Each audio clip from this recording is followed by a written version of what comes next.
You know that feeling when you swallow, it just doesn't quite go all the way down right away. Today we're taking a deep dive into something, well, surprisingly uncommon but really fascinating. Esophageal diverticula. Exactly. Yeah, think about the esophagus, right? That tube carrying food down. What we're looking at are basically little pouch-like bulges, kind of side pockets that can form in its wall. Little pockets where food can get stuck. That's it. Food, fluids they can temporarily collect there. And what's interesting, you mentioned this, these can be there from birth, or they can just sort of pop up later on. Either congenital or acquired later in life. Now, this isn't something you hear about every day, right? Yeah. It's pretty rare. Very rare, yes. But understanding it, well, it kind of gives you an appreciation for how complex the digestive system is and how the body reacts when things aren't, quite perfect. Absolutely. So our mission today really is to unpack what these diverticula are all about. We'll look at how they form, how they're diagnosed, what can be done, all based on the medical info we've looked at. Okay, so let's get down to the nitty-gritty then. What exactly are esophageal diverticula? Well, at their core, they're pouch-like saculations, a fancy term for those pouches in the esophagus wall. The key thing, like you said, is they can trap fluids and food. And yeah, worth saying again, pretty rare. And not just one kind either. You mentioned different ways they form. That's right. We mainly talk about two types, pulsion diverticula and traction diverticula. Pulsion ones happen because of increased pressure inside the esophagus. Think maybe a blockage downstream. Okay, so if something gets stuck, like a foreign body or maybe a mass, Exactly. the pressure builds up behind it, and if there's a weak spot in the wall, it just bulges out, kind of like a weak spot on a tire. That's a great analogy. Yeah, precisely like that. Too much air pressure, weak spot bulges. Now, traction diverticula, they're different. They're caused by inflammation outside the esophagus. Outside, how does that work? Well, imagine tissues near the esophagus get inflamed, maybe from an infection or something. Yeah. As those tissues heal, they can form scar tissue, contract, and literally pull the esophageal wall outwards, like sticky tape tugging on it. Wow. Okay, so one is pushed out from inside pressure, the other is pulled out by external scarring. You got it. Different forces, same outcome. A pouch. Fascinating. Hmm. Are there specific spots where these tend to pop up along the esophagus? Yeah, the medical texts point to two common areas. One is the thoracic inlet, basically, where the neck meets the chest, and the other is near the hiatus. That's the opening in the diaphragm muscle the esophagus passes through to reach the stomach. And I imagine this isn't just an esophagus problem, right? It probably causes issues elsewhere. Oh, absolutely. Big ripple effects. Since it messes with eating, you obviously see gastrointestinal signs like regurgitation, food coming back up undigested. Makes sense. But then, difficulty eating can lead to weight loss, affecting the musculoskeletal system. And maybe the most worrying, if that trapped food or liquid goes down the wrong pipe into the lungs. Aspiration pneumonia. Exactly. Affecting the respiratory system, it really shows how interconnected everything is. So it's rare, but do we know who gets it? Any particular groups or animals in this case? Well, the info suggests it's seen more often in dogs than cats. Still rare in both, mind you. Okay. And like we said, it can be congenital, present at birth, or acquired later. But interestingly, the sources we looked at don't show any proven genetic basis or like a strong link to specific breeds or sexes. Seems pretty random. Huh. Okay, so if you're a pet owner, what are the warning signs? What might you actually see? The big ones often relate to eating. So postprandial regurgitation is key, bringing food back up shortly after eating. Also, difficulty swallowing, that's called dysphagia, maybe a poor appetite, anorexia, and coughing is a big one too. Coughing, especially if it's linked to eating or drinking. Yeah, that could signal aspiration, food going down the wrong way. And are there less obvious signs? Things that might creep up over time? Definitely. Weight loss can happen gradually if they're just not eating well or keeping food down. And like we mentioned, if aspiration pneumonia sets in, you might see signs of respiratory distress, difficulty breathing, maybe faster breathing. It all links back. Okay, let's dig a bit deeper into the why. What are the specific triggers for these pulsion versus traction types? Right, so for pulsion, the pushing out kind, it's that increased internal pressure. This could stem from, say, developmental problems from birth, like an inherently weak spot in the wall. That's the congenital side. Or it could be acquired later due to things blocking the esophagus, a foreign object they swallowed, a tumor or mass, or even uncommon issues with how the esophagus muscles move food along, motility problems. So born with it, or something happens later to cause a blockage or pressure issue. Exactly. Now, for traction, the pulling out kind, the root cause is inflammation next to the esophagus. Think inflammation involving the windpipe, trachea, the lungs, maybe the lymph nodes near the lungs, or even the sac around the heart, the pericardium. Okay, so inflammation nearby. That inflammation leads to fibrous tissue, basically scar tissue. This scar tissue can kind of stick to the esophagus wall.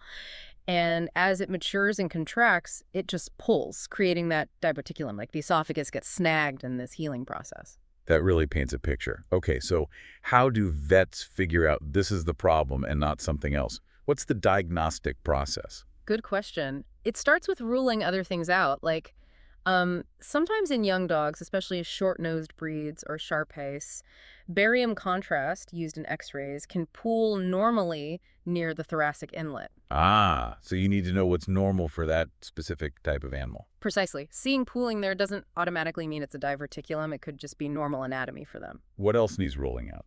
Well, you need to distinguish a diverticulum, the pouch itself, from something like a periesophageal mass. That's a growth outside the esophagus, just pressing on it. Right, similar symptoms maybe, but different cause. Exactly. And tools like an esophagram, that's the x-ray with barium contrast or esophagoscopy, putting a camera down there are key for telling the difference. Interestingly, standard blood tests and urine tests, usually normal, which points towards a structural issue, not a systemic disease. So imaging is really crucial then. What are the go-to techniques? Standard chest x-rays, thoracic radiographs, might give a hint. You might see an odd air bubble or soft tissue shadow where it shouldn't be, but the contrast esophagram is often the most definitive. You actually see the barium filling the pouch, outlining it clearly. You can see the shape and where it is. Exactly. And sometimes video fluoroscopy, a moving x-ray study, is really helpful too. It lets you see how the whole esophagus is moving or not moving and can pick up subtle motility issues. And the camera, the esophagoscopy, that confirms it. It often does, yeah. It gives a direct look inside. You can literally see the opening to the pouch, maybe see food or debris stuck in there. It provides that visual confirmation. Okay, so let's say a diverticulum is confirmed. What happens next? What are the treatment options? It really depends on the size and whether it's causing problems. For small ones, maybe found incidentally, without many symptoms, a conservative approach might be tried first. This usually involves feeding elevated, like from a raised bowl, soft, bland food, and making sure they drink plenty of liquids afterwards. The idea being to help gravity and make it easier to swallow, less likely to get trapped. Exactly. Sometimes simple dietary management is enough for mild cases. But what if it's bigger or causing lots of issues like constant regurgitation? Then surgery is usually the recommendation. Surgical resection, basically, removing the diverticulum pouch. Okay, that sounds more involved. It is. Yeah. And really important here is client education. Owners need to understand that dietary changes might be long-term, and there's always that risk of aspiration pneumonia. Right. If aspiration pneumonia does happen, then it's supportive care. 5E fluids, antibiotics for the infection, intensive nursing. Sometimes if it's bad or after surgery, they might need a feeding tube, like a gastrostomy tube, straight into the stomach to bypass the esophagus completely while things heal. And you mentioned treating inflammation of the esophagus itself, esophagitis. Yes, if that's present, it needs managing too, usually alongside everything else. Are there specific drugs used for that esophagitis? What's in the medicine cabinet, so to speak? Yeah, typically medications to reduce stomach acid. Things like H2 blockers, ranitidine, famotidine are common examples. Doses would be, calculated based on weight, maybe like 2 kilograms for ranitidine twice a day, or 0.5 to 1 kilograms for famotidine twice a day, given orally. Okay. For more severe esophagitis, where there might be ulcers or significant damage, proton pump inhibitors or PPIs like omeprazole are often used. They're more potent acid suppressors. The dose there might be around 0.7 to 1.5 kilograms once a day. And for the aspiration pneumonia? Broad-spectrum antibiotics are the first line to cover the likely bacteria, but ideally, especially in severe cases, you'd want to get a sample from the airway like a wash to culture it, find out exactly which bacteria are involved and which antibiotic works best.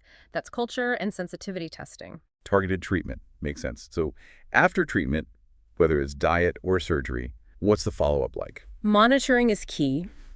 Watching closely for any signs of infection, especially post-surgery, and always being vigilant for aspiration, pneumonia signs recurring. Maintaining good nutrition throughout recovery is also vital for healing. Are there specific complications to watch out for? Yes, unfortunately, with diverticula, especially if there's been food impaction, there's a risk of some serious things. Perforation, a tear or rupture of the esophagus. Also, fistulas, which are abnormal connections forming, strictures where the esophagus narrows due to scarring, and after surgery, potential issues like the wound breaking down. Okay, those sound pretty serious. So what's the overall outlook, the prognosis? Generally, it's considered guarded, Yeah. particularly for animals with large diverticula that are causing obvious clinical signs. It really depends on the specifics, the size, location, presence of complications like pneumonia, and how well they respond to treatment, be it medical or surgical. Right. So wrapping up then, esophageal diverticula, these rare pouches in the esophagus, congenital or acquired, caused by pressure pushing out or inflammation pulling from outside. Hmm. Diagnosis relies heavily on imaging, like contrast to X-rays and endoscopy. Right. And treatment spans from diet changes for mild cases to surgery for more severe ones, always keeping that risk of aspiration pneumonia in mind. You've got it. And that's why it's so crucial for owners to notice those signs of the regurgitation after eating, the coughing, and get veterinary help if they're concerned. Early intervention can really make a difference. It really highlights how a seemingly small structural change can impact digestion, breathing, everything. It really does. Makes you think, doesn't it? Yeah, it leaves you wondering, considering how these small anatomical glitches can have such big consequences, what other subtle variations in our bodies might be having significant health impacts that we just haven't fully connected the dots on yet? That's a fascinating thought to leave with. Definitely food for thought.